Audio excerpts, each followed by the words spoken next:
pasal 4 ayat 16 sampai 25. Karena itulah kebenaran berdasarkan iman supaya merupakan kasih karunia, sehingga janji itu berlaku bagi semua keturunan Abraham, bukan hanya bagi mereka yang hidup dari hukum Taurat, tetapi juga bagi mereka yang hidup dari iman Abraham. Sebab Abraham adalah bapa kita semua.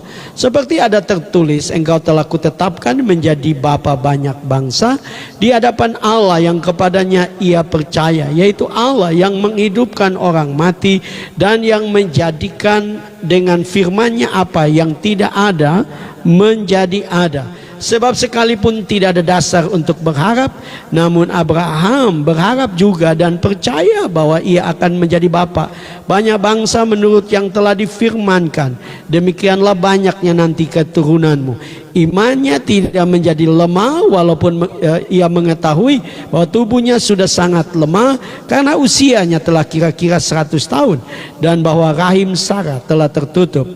Tetapi terhadap janji Allah ia tidak bimbang karena ketidakpercayaan, malah ia diperkuat dalam imannya dan ia memuliakan Allah dengan penuh keyakinan bahwa Allah berkuasa untuk melaksanakan apa yang telah ia janjikan. Karena itu hal itu diperhitungkan kepadanya sebagai kebenaran. Kata-kata ini, yaitu hal ini diperhitungkan kepadanya, tidak ditulis untuk Abraham saja, tetapi ditulis juga untuk kita. Sebab kepada kita pun Allah memperhitungkan karena kita percaya kepada Dia telah membangkitkan Yesus Tuhan kita dari antara orang mati, yaitu Yesus yang telah diserahkan karena pelanggaran kita dan dibangkitkan karena pembenaran kita. Nah, Bapak Ibu saudara-saudara yang kekasih di dalam Tuhan Yesus, ya, saya melihat bahwa firman Tuhan ini terus berhubungan, ya, terus berhubungan dengan apa yang sudah kita pelajari, ya, sudah kita pelajari Bapak Ibu saudara-saudara, ya, kita sudah pelajari kemarin malam, ya, dan malam ini Tuhan membawa saya kepada bagian firman Tuhan ini, ya, dan kita akan belajar, ya. Sekali lagi judul khotbahnya adalah merdeka karena dasar untuk berharap hanya kepada Tuhan, ya. Nah, Bapak Ibu saudara-saudara, seringkali dalam hidup ini kalau kita ada yang menjadi dasar untuk berharap, seringkali kita menjadi orang yang ya tetap bersukacita sekalipun mungkin ada tantangan. Ada pendeta kalau tidak salah Gilbert bilang begini, ada banyak orang Kristen itu mereka bersukacita kalau tanggal 1 sampai 10. Ya, kenapa saudara-saudara tanggal 1 sampai 10? Karena mereka punya dasar untuk berharap karena akan terima gaji di tanggal-tanggal itu. Jadi ada dasarnya. Ya, lagunya juga lain, ya. Ku berbahagia, yakin teguh, ya. Tapi kalau udah mulai tanggal tua, akhir bulan lagunya ganti, peganglah tanganku Roh Kudus. Nah, Bapak Ibu saudara-saudara, bagian firman Tuhan ini saya sangat diberkati karena Paulus sedang berbicara tentang Abraham yang dapat dikatakan dalam firman ini yang kita baca bahwa menunjukkan kepada kita bahwa Abraham itu adalah bapa segala orang percaya karena dia beriman kepada Tuhan, karena dia percaya kepada Tuhan, sehingga dia juga adalah bapa kita semua. Kenapa? Karena kita juga beriman kepada Tuhan. Dasar untuk berharap kepada Tuhan adalah kita berharap kepada Tuhan, ya, karena Tuhan kita adalah Tuhan yang baik, Tuhan yang dahsyat. Nah, teman-teman di room ini yang mungkin sudah lama tahu bahwa saya pernah bersaksi pada waktu COVID, Bapak Ibu saudara-saudara, saya tidak ada pelayanan. Saya dulunya sempat mengembalakan di Maluku Utara, tapi pas 2019 saya keluar dari pengembalaan dan saya datang ke Manado, Bapak Ibu saudara-saudara, dengan tujuan untuk jadi penginjil. Ya, kemudian pada tahun 2000 kita tahu mulai terjadi COVID, ya.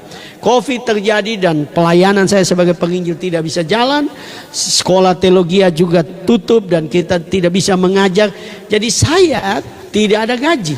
Tapi saya melihat bahwa kalau kita manusia kelihatannya kita tidak punya dasar untuk berharap, tapi kalau kita berharap kepada Tuhan, kita akan lihat mujizat Tuhan. Dan saudara, saya dapat bersaksi di sini bahwa Tuhan itu dahsyat. Kami tidak punya penghasilan, saya dengan istri dan 2 anak saudara-saudara, ya kami hidup, dan saudara tahu bahwa kami tidak ada pekerjaan apapun, kami tidak ada usaha pun. Padahal kami ada tanggungan, ya, sebelum tahun lalu sudah selesai. Tapi kami ada tanggungan untuk cicilan rumah ini, ya, kami kredit rumah ini.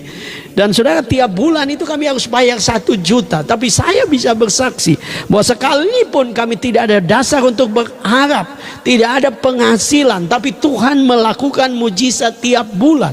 Saya bisa membayar tiap bulan, ya, kredit rumah saya 2 juta tiap bulan, ya, itu bisa bayar, tidak perlu menggade barang, tidak pernah ada tunggakan 1 bulan. Tuhan selalu punya cara untuk menolong kalau kita menaruh pengharapan kita kepada Tuhan. Kalau Tuhan menjadi dasar pengharapan kita, kita akan lihat betapa dahsyat, betapa luar biasanya Tuhan dalam hidup saya dan saudara. Karena Dia adalah Tuhan yang baik, ya. Sampai selesai COVID Tuhan pelihara kami, ya. Tuhan memelihara kami karena Tuhan yang berjanji itu setia. Nah, di sini saudara, kembali kepada Abraham. Tuhan berjanji untuk memberikan dia anak, dia akan memiliki keturunan seperti bintang di langit dan pasir di laut, satu jumlah yang begitu luar biasa. Tetapi kita tahu bahwa Abraham, ya, harus menanti dengan iman. Abraham pernah gagal karena dia menerima usul daripada usul dari Sarah untuk dia mengambil Hagar menjadi istrinya. Ya, dia gagal, saudara. Tetapi waktu dia kembali kepada Tuhan, kembali untuk beriman kepada Tuhan, kembali untuk percaya kepada Tuhan, kembali untuk berharap kepada Tuhan, dia melihat betapa Tuhan itu dahsyat. Karena Tuhan tidak dibatasi oleh apapun. Tuhan tidak dibatasi oleh kondisi apapun. Tuhan melakukan mujizat bukan karena kondisi manusia. Kalau Bapak Ibu saudara-saudara tahu tentang penciptaan, ya, penciptaan itu digunakan bahasa Latin ex nihilo, dari yang tidak ada menjadi ada. Jadi Tuhan dapat menciptakan dari tidak ada menjadi ada. Apalagi kalau ada, mungkin sudah rusak, mungkin sudah sakit parah, mungkin dokter sudah hands up, mungkin menurut banyak orang sudah tidak ada jalan lagi. Tetapi kalau kita terus berharap kepada Tuhan, mengandalkan Tuhan, maka kita akan lihat mujizat Tuhan terjadi. Kita akan melihat tangan Tuhan yang dahsyat akan bekerja dalam kehidupan kita. Karena itu mari kita akan belajar dari kebenaran firman Tuhan ini. Ada 2 hal yang kita bisa belajar. Yang pertama, merdeka karena dasar untuk berharap hanya kepada Tuhan sekalipun tidak ada dasar untuk berharap. Ya, sekali lagi, merdeka karena dasar untuk berharap hanya kepada Tuhan sekalipun tidak ada dasar untuk berharap. Roma 4 ayat 18 tadi kita baca. Di situ dikatakan sebab sekalipun tidak ada dasar untuk berharap, namun Abraham berharap juga dan percaya bahwa ia akan menjadi bapa banyak bangsa menurut yang telah difirmankan, demikianlah banyaknya nanti keturunanmu. Nah, Bapak Ibu saudara-saudara, perhatikan di sini. Tadi juga sudah dibaca, tadi waktu kita baca firman Tuhan juga berkata bahwa Abraham sudah hampir 100 tahun, ya, 99, karena waktu Ishak lahir Abraham 100 tahun. Nah, kemudian Sarah itu sudah 90-an, saudara-saudara. Ya, saya pernah nonton satu video pujian Bapak Ibu saudara-saudara, dan di situ ada renungan singkat dan dia berkata begini, secara kedokteran itu bukan saja Sarah mati haid, ya, bukan saja Sarah mati haid, tetapi Sarah kandungannya secara kedokteran itu sudah kering. Jadi bukan saja masalah mati haid, tapi kandungannya sudah kering. Jadi tidak ada dasar lagi untuk berharap. Mungkin laki-laki umur berapapun bisa punya anak, Tetapi perempuan ya, secara khusus kalau kandungannya dia sudah mati haid, kandungannya sudah kering, maka tidak mungkin dia punya anak. Dan itu sebabnya firman Tuhan berkata bahwa dia tidak punya dasar untuk berharap. Ya, dia tidak punya dasar untuk berharap. Nah, saya coba untuk melihat kata Yunani, kata Yunani untuk tidak ada dasar untuk berharap. Ya, ini berasal atau berharap, Bapak Ibu Saudara, berasal dari kata Yunani LPC. LPC itu bukan saja tidak ada dasar untuk berharap, Bapak Ibu Saudara, tetapi juga mempunyai arti tidak tentram. Ya, tidak ada ketentraman lagi, tidak ada kedamaian lagi, tidak ada, dapat dikatakan tidak ada lagi keyakinan lagi. Jadi Abraham secara kondisi ya dia sudah tidak punya lagi ketentraman ya. Nah, seringkali orang suka berkata begini, wah kalau saya berdoa saya sejahtera, itu pasti Tuhan jawab. Saya mau katakan saudara, jawaban Tuhan tidak ditentukan oleh kesejahteraanmu, tapi ditentukan oleh Tuhan. Ya, dasar kita berharap itu bukanlah karena kita ada damai, kita ada keyakinan, kita ada tidak ada lagi kekhawatiran. Dasar untuk kita berharap itu adalah Tuhan, bukan yang lain. Ya, yang lain. Ya, saya teringat ada ungkapan, saudara, kadang-kadang kita percaya kepada Tuhan itu seperti kita melompat kepada ketidaktahuan. Tetapi ketidaktahuan itu punya dasar, yaitu dasarnya adalah Tuhan. Dasar kita. Jadi saudara, orang dunia saja menggunakan teknik ini, bahwa kalau saudara punya pengharapan, kalau saudara punya mimpi, kalau saudara punya impian, itu akan menjadi kenyataan. Nah, kita sebagai orang Kristen ya, sebagai orang Kristen, saya mau katakan kepada saudara, dasar untuk berharap kita adalah Tuhan.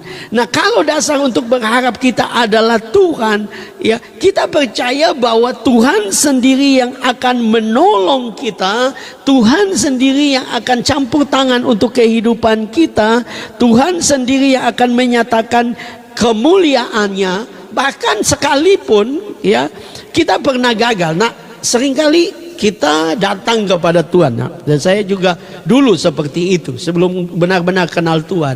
Yaitu kalau saya datang untuk berdoa kepada Tuhan, seringkali kan saya merasa, Tuhan dengar enggak ya?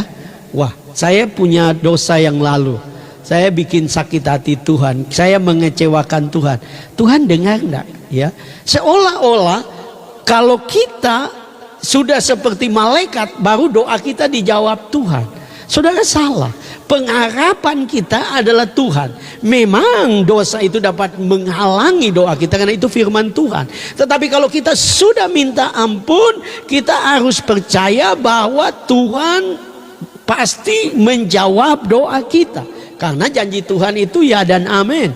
Firman Tuhan berkata 1 Yohanes 1 ayat 9, kalau kita mengaku dosa kita, Ia adalah setia dan Ia akan mengampuni segala dosa kita.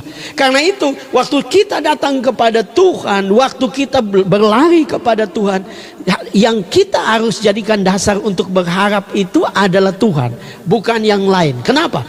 Karena dasar itu bisa diambil. Ya, dasar itu bisa hilang. Tapi kalau saudara punya dasar pengharapan adalah Tuhan, maka apapun terjadi, apapun yang terjadi dalam hidupmu, engkau akan terus melihat bahwa Tuhan itu dahsyat. Tuhan akan mengabulkan doamu. Tuhan akan menyatakan kemuliaannya dalam hidupmu. Ya, nah kata LPC ini ya juga mempunyai arti tidak ada dasar untuk tidak ada harapan akan kebaikan. Seringkali Bapak Ibu Saudara, kita melihat hidup kita, kita berkata, ada kebaikan apa yang bisa Tuhan buat lewat hidup saya yang sudah hancur, hidup saya yang penuh kekurangan, ya, hidup saya yang penuh keterbatasan. Saya mau katakan kepada saudara, Tuhan melakukan mujizat. Tuhan tidak pernah lihat potensi kita. Saya mau katakan kepada saudara, potensimu bukan. Ya, kita kembali kepada Abraham. Abraham dan Sarah tidak punya potensi untuk anak karena usia mereka. Karena Abraham sudah tua. Ya, Sarah sudah mati haid, sudah kering kandungannya, tidak ada potensi. Tetapi kalau kita punya pengharapan kepada Tuhan, kalau harapan kita kepada Tuhan, engkau punya potensi yang luar biasa, engkau punya potensi yang dahsyat untuk Tuhan ubahkan, Tuhan berkati, Tuhan angkat, Tuhan pulihkan, Tuhan promosikan. Karena Tuhan tidak kerja berdasarkan kita, ya, Tuhan tidak kerja berdasarkan potensi kita, tapi Tuhan kerja berdasarkan rancangannya. Itu sebabnya ada ungkapan bilang begini, Tuhan tidak peduli dengan masa lalumu, Tuhan tidak peduli dengan masa sekarangmu, Tuhan lebih peduli dengan masa depan.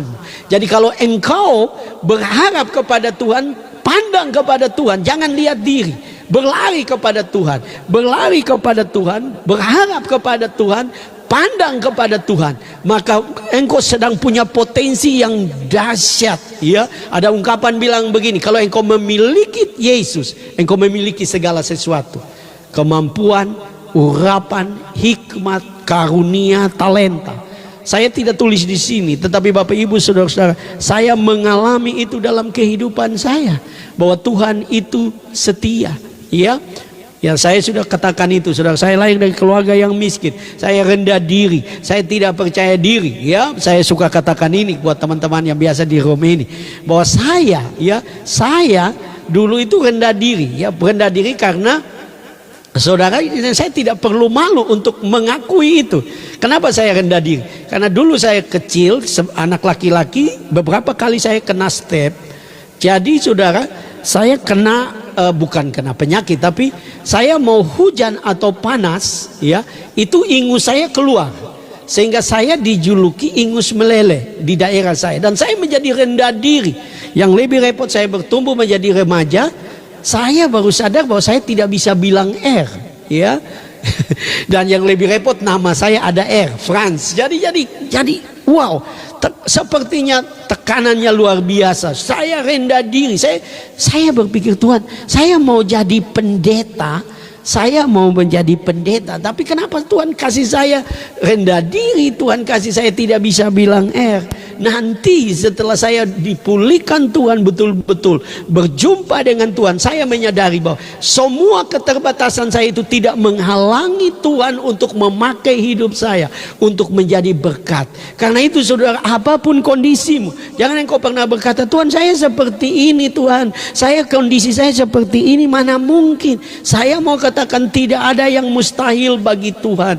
Tuhan dapat memakai hidupmu, tidak peduli berapa kondisimu, apa kondisimu, berapa usiamu. Tuhan tidak dibatasi oleh apapun. Yang Tuhan mau engkau berlari kepada Dia, menjadikan Dia menjadi satu-satunya dasar untuk berharap. Maka engkau akan lihat, wow, Tuhan dahsyat. Memang Tuhan butuh waktu untuk membentuk kita. Ya, saya berharap kepada Tuhan tidak langsung, butuh waktu, butuh proses. Tapi pengharapan kepada Tuhan itu tidak pernah mengecewakan, tidak pernah mempermalukan. Tuhan itu baik. Abraham berharap kepada Tuhan dan kita tahu apa yang terjadi.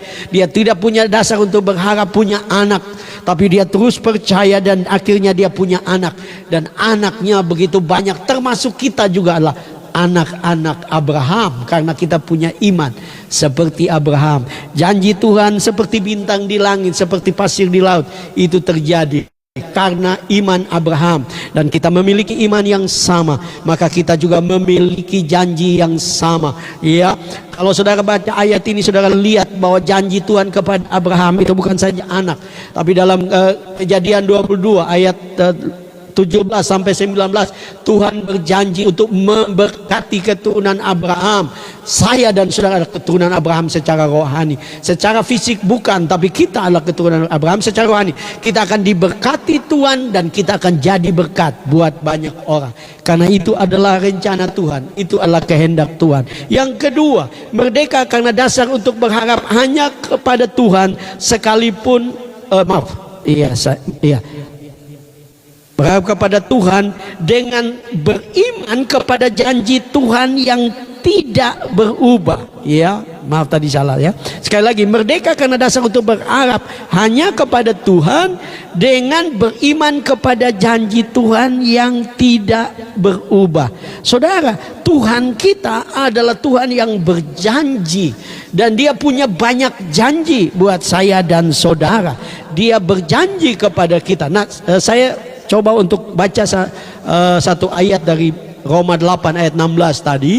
Roma 8 ayat yang ke-16. Di situ dikatakan, karena itulah kebenaran berdasarkan iman supaya merupakan kasih karunia, sehingga janji itu berlaku bagi semua keturunan Abraham, bukan hanya bagi mereka yang hidup dari hukum Taurat, tetapi juga bagi mereka yang hidup dari iman Abraham, sebab Abraham adalah bapa kita semua.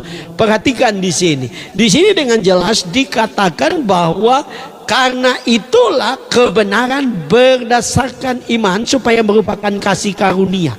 Jadi kebenaran yang kita nikmati, ya, itu Bapak Ibu Saudara-saudara bukan berdasarkan garis keturunan Abraham, tapi berdasarkan iman Abraham. Apa itu iman Abraham? Dia percaya kepada Allah yang sama yang kita percaya. Ya, jadi kita juga memiliki iman Abraham. Ini adalah kasih karunia. Karena apa? Kita semua bisa beriman. Kita semua bisa percaya. Saudara mau punya pendidikan tinggi atau pendidikan rendah, kita semua punya iman. Kita semua bisa beriman. Kita dapat mempercayai Tuhan.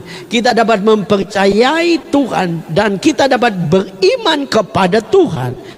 Jadi itu sebabnya yang paling penting dalam hidup itu ini adalah iman. Kenapa? Kalau saudara baca Alkitab, dalam kitab-kitab Injil, 4 Injil, saudara akan menemukan setiap kali Yesus melakukan mujizat, Yesus selalu berkata, imanmu telah menyelamatkan engkau, imanmu telah menyembuhkan engkau, imanmu. Kenapa? Karena iman itu adalah bahan bakar dari mujizat. Dari mana datangnya iman? Firman Allah berkata, iman timbul dari pendengaran, dan pendengaran akan firman Tuhan. Itu sebabnya di room ini kita ada firman Tuhan. Saya berdoa, saya menyiapkan khotbah. Kenapa? Karena saya tidak ingin saudara mengalami mujizat saja, tetapi saudara tidak bertumbuh dalam iman. Karena ada satu kritik kepada KKR di lapangan adalah mereka mengalami mujizat, tapi kemudian mereka kembali kepada habit mereka, komunitas mereka, dan mereka tidak bertumbuh, dan akhirnya mereka kembali lagi hidup tidak benar. Itu sebab firman Tuhan perlu diajarkan, perlu supaya orang bertumbuh di dalam iman. Kenapa? Karena iman itu adalah sesuatu yang penting. Kalau saudara kalau kita lihat kata iman di dalam bahasa Yunani itu berasal dari kata pistis, ya. Pistis itu tidak hanya berkata percaya, tapi pistis itu adalah juga mempunyai arti kesetiaan. Jadi iman itu dibuktikan dalam kesetiaan. Saya dan saudara tidak hanya berkata, oh Tuhan, saya percaya Tuhan, hari ini percaya Tuhan, besok percaya dukun, besok tidak percaya Tuhan. Tapi yang Tuhan mau adalah kita memiliki kesetiaan, dan itu dibuktikan karena kita percaya kepada Tuhan. Mungkin Tuhan belum menjawab, seperti tadi malam saya berkhotbah tentang waktu Tuhan. Kita perlu menunggu waktu Tuhan, kita sabar dengan waktu Tuhan. Tapi di dalam menunggu waktu Tuhan, kita perlu memiliki keyakinan iman, kesetiaan iman, Bapak Ibu Saudara-saudara, ya. Nah, kata pistis juga mempunyai arti keyakinan. Ya, saya senang dia menjelaskan begini. Keyakinan bahwa Tuhan itu ada. Jadi orang yang beriman kepada Tuhan, dia harus memiliki keyakinan bahwa Tuhan itu ada. Tuhan ada. Tuhan ada dengan kita. Tuhan ada di room live ini. Mungkin saudara yang baru dengar tadi, mungkin saya berkata bahwa Tuhan ada di room kita. Saudara mungkin berpikir, Pak Pendeta, bagaimana Tuhan bisa hadir di HP? Enggak. Tuhan itu kan maha ada. Dia hadir di rumah saudara, di kamar saudara, dia hadir. Nah, iman adalah keyakinan bahwa Tuhan ada dengan engkau, dan engkau siap untuk mengalami mujizat Tuhan. Keyakinan bahwa Tuhan ada, saya lanjut, dan merupakan pencipta dan penguasa segala sesuatu, pemberi dan pemberi yang kekal keselamatan melalui Kristus. Jadi iman kita berharap, percaya bahwa dia adalah pencipta, dia penguasa, dia mampu melakukan mujizat. Engkau yang sakit, engkau harus yakin bahwa dia pasti menyembuhkan engkau. Ya, engkau yang lemah, percaya dia kuatkan. Engkau yang kekurangan, pasti diberkati. Engkau yang memiliki masalah dalam rumah tangga, percaya Tuhan memberikan jalan keluar. Jadi iman itu adalah keyakinan bahwa Tuhan dia mampu melakukan, ya. Nah, kemudian Bapak Ibu Saudara-saudara, ada kata janji di sini, ya. Kata janji di sini Bapak Ibu Saudara berasal dari kata Yunani epangeleha, ya, epangelea. Itu Bapak Ibu Saudara-saudara, itu bukan saja janji, tapi itu adalah keputusan, ya. Jadi yang dimaksud di sini adalah Tuhan yang berjanji, ya. Tuhan yang berjanji itu juga adalah keputusan Tuhan. Jadi Tuhan sudah putuskan buat kita yang percaya, ya. Tuhan sudah putuskan buat kita yang percaya, ya. Tuhan sudah putuskan bahwa kita yang percaya, kita adalah orang-orang yang diberkati seperti Abraham diberkati. Tuhan sudah buat keputusan itu, ya. Dan juga kata epangelea itu juga mempunyai arti janji kebaikan atau berkah atau berkat, ya. Itu sebabnya sebagai orang Kristen kita harus yakin bahwa Tuhan yang berjanji itu tidak akan berubah. Dia sudah janji kepada Abraham, ya, bahwa dia memberkati Abraham. Dia juga berjanji kepada kita sebagai keturunan Abraham secara rohani, kita juga akan diberkati. Jadi sudah ada keputusan Tuhan, kita diberkati. Saudara adalah orang yang diberkati. Saudara adalah orang yang berbahagia. Saudara adalah orang yang sukses. Saudara akan melihat mujizat Tuhan. Saudara akan melihat perbuatan tangan Tuhan yang dahsyat. Di dalam Mazmur 130 ayat 5, 130 ayat 5 dikatakan, aku menanti-nantikan Tuhan, jiwaku menanti-nanti, dan aku mengharapkan firman-Nya. Tugas kita sebagai orang Kristen di akhir zaman ini, kalau saudara ingin lihat mujizat Tuhan, saudara ingin lihat pertolongan Tuhan, saudara ingin lihat berkat-berkat Tuhan mengalir, engkau harus menanti janji Tuhan, engkau harus berharap kepada firman-Nya. Ini yang Yesus katakan, manusia tidak hidup dari roti saja, tapi dari firman. Kalau engkau hidup dari roti, engkau bisa habis roti, engkau bisa stres di tanggal tua, engkau bisa stres waktu tidak ada uang di dompet. Tapi kalau engkau hidup dari firman, mau tanggal tua atau tanggal muda, Tuhan tetap ada. Saya selalu berkata begini, saudara, apakah di surga ada tanggal tua? Tidak ada. Tuhan tidak kenal tanggal tua. Tuhan tidak punya konsep tanggal tua. Itu konsep dunia, ya. Itu konsep dunia, karena dunia membuat penanggalan. Tuhan tidak punya penanggalan. Bagi Tuhan tanggal tua atau tanggal muda itu sama saja, dan orang percaya harus juga seperti itu, ya. Saudara tidak ada berdoa tanggal 25 ke atas, dan waktu saudara berdoa dan saudara dengar suara Tuhan, Tuhan berkata, hai anakku, ini tanggal tua. Di surga juga ada kesulitan keuangan. Enggak kan? Karena Tuhan tidak punya tanggal tua, tanggal muda atau tanggal tua, ya. Tuhan itu baik, Tuhan itu sangat baik, Tuhan itu setia, Tuhan itu peduli dengan hidupku, saya dan saudara.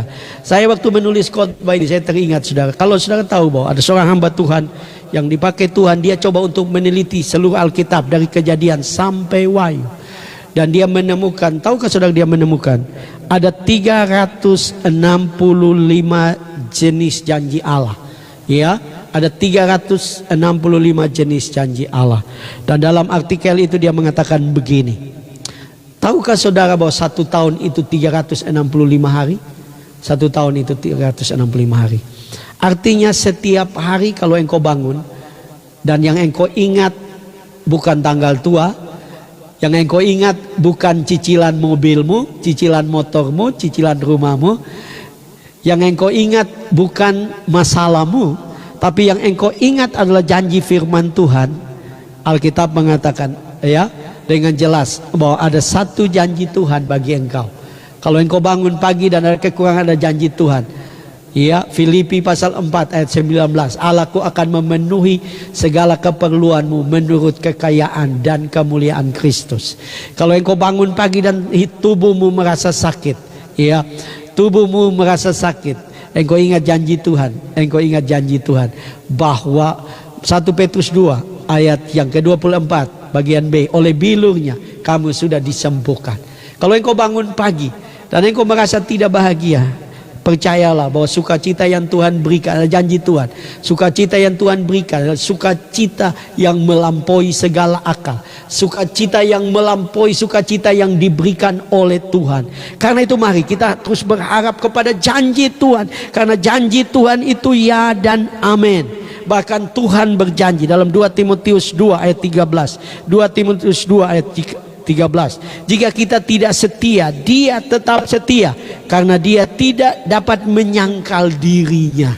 Artinya kalaupun mungkin tadi saya bilang saudara gagal, saudara bangkit, lari kepada Dia, berseru kepada Dia, lupakan semua masa lalu, lupakan semua kegagalanmu, percaya bahwa Dia setia dan percaya bahwa Dia sedang berjanji bagi engkau. Dia ingin menyatakan kemuliaannya, Dia ingin menyatakan mujizatnya, karena Dia adalah Allah yang setia. Dia adalah Allah yang sangat baik. Dia terlalu baik.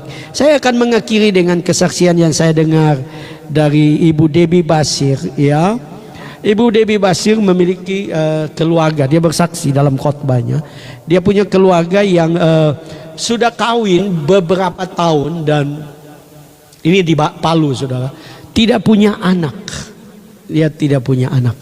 Ya, mereka tidak punya anak, sudah menikah beberapa tahun tidak punya anak. Dan temannya, teman dari keluarga Ibu Debbie Basir ini pergi ke dokter dan mereka mengikuti bayi tabung dan mereka mendapatkan 3 anak. Waktu mereka dengar itu, mereka datang kepada dokternya dan mereka konsultasi dan dokter berkata, hasil pemeriksaan kamu punya potensi untuk punya bayi tabung. Bahkan bisa 3 sekaligus. Saya bisa, dokter itu berkata. Ya, tetapi waktu mereka coba untuk terus konsultasi, ternyata biayanya mahal sekali. Biayanya sangat mahal dan mereka tidak memiliki dana. Dan dokter ini bertanya lagi kepada mereka, mau nggak? Ya. Dan mereka bertanya, dokter, menurut dokter kalau tanpa bayi tabung normal, apakah istri saya punya potensi untuk punya anak? Dokter bilang ada sih, tapi hanya 10%. Hanya 10% punya anak di normal, ya, tanpa bayi tabung, ya. Nah, kemudian mereka dengan iman berkata, Pak dokter, kami percaya kepada Tuhan, kami mau ambil yang 10% itu, ya. Jadi hanya punya potensi, dasar untuk berharapnya itu, ya, punya potensi cuman 10%, ya, 10%. Dan mereka berkata, Pak dokter, kami mau ambil itu. Mereka pulang dan mereka mulai berdoa, mereka mulai percaya, mereka mulai berharap kepada Tuhan, mereka mulai memuji Tuhan, mereka mulai hidup dalam penyembahan, hidup dalam persekutuan dengan Tuhan. Dan saudara tahu beberapa waktu kemudian istrinya hamil. Dan singkat cerita mereka melahirkan anak. Tahukah saudara berapa anak? Mereka melahirkan, istrinya melahirkan 3 anak kembar. Ya. Dokter bilang tidak ada potensi, hanya 10%. Tapi bagi Tuhan tidak ada yang mustahil. Ya, bagi Tuhan tidak ada yang mustahil. Bagi Tuhan tidak ada yang mustahil. Dia Tuhan yang baik, Dia Tuhan yang luar biasa. Karena itu apapun pergumulanmu malam ini, ya, apapun kerinduanmu, apapun doamu, mungkin engkau melihat tidak ada dasar untuk berharap. Tapi malam ini kita dengar firman Tuhan. Di dalam Tuhan selalu ada harapan. Di dalam Tuhan selalu ada mujizat Tuhan. Iya. Di dalam Tuhan engkau dan saya akan melihat betapa dahsyatnya Tuhan, betapa luar biasa